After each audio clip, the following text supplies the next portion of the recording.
संत Francis Xavier का जन्म 7 अप्रैल 1506 को स्पेन के नवार्रे क्षेत्र में हुआ था। वे एक कुलीन परिवार से थे और उनकी प्रारंभिक शिक्षा पेरिस में हुई।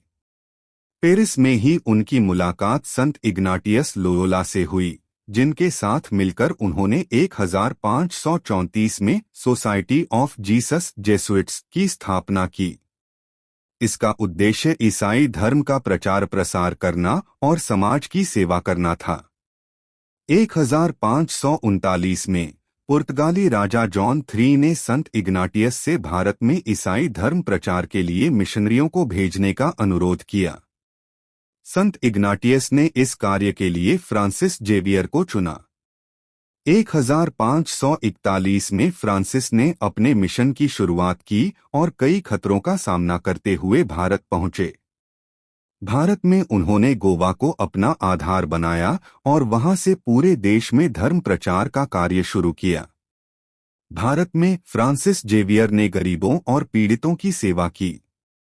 वे विशेष रूप से मछुआरों और आदिवासी समुदायों के बीच काम करते थे। उन्होंने स्थानीय भाषा सीखी ताकि लोगों के साथ बेहतर संवाद कर सकें। इसके अलावा उन्होंने चर्च की स्थापना की और कई स्कूल व अस्पताल खोले। फ्रांसिस ने शिक्षा पर विशेष ध्यान दिया ताकि लोगों में जागरूकता बढ़ सके और वे ईसाई धर्म के सिद्धांतों को समझ सकें। फ्रांसिस जेवियर की यात्रा सिर्फ भारत तक सीमित नहीं थी। 1545 में वे मलक्का और अन्य एशियाई देशों में भी गए और वहां भी ईसाई धर्म का प्रचार किया। उन्होंने जापान की यात्रा भी की और वहां लोगों को ईसाई धर्म से परिचित कराया। जापान में वे पहले व्यक्ति थे जिन्होंने ईसाई धर्म का संदेश पहुंचाया, जिससे जापान में ईसाई समुदाय की स्थापना हुई। फ्रांसिस जेवियर की जीवन यात्रा आसान नहीं थी।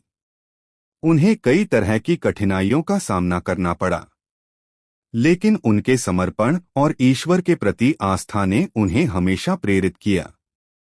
वे एक सच्चे समाजसेवी और धर्म प्रचारक थे जिन्होंने निस्वार्थ भाव से लोगों की सेवा की और उनका मार्गदर्शन किया। 1552 में चीन में ईसाई धर्म प्रचार के उद्देश्य से जाते समय संत फ्रांसिस की मृत्यु हो गई। वे एक छोटे से द्वीप शांगचुआन में बीमार पड़ गए और वहीं उनका देहांत हो गया। संत फ्रांसिस जेवियर की मृत्यु के बाद भी उनके कार्य और योगदान को भुलाया नहीं गया।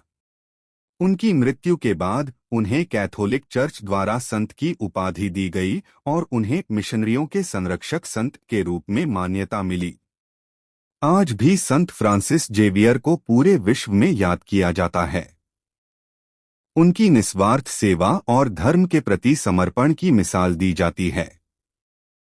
भारत में गोवा और अन्य जगहों पर उनके स्मारक और चर्च हैं, जहां लोग उन्हें श्रद्धा से याद करते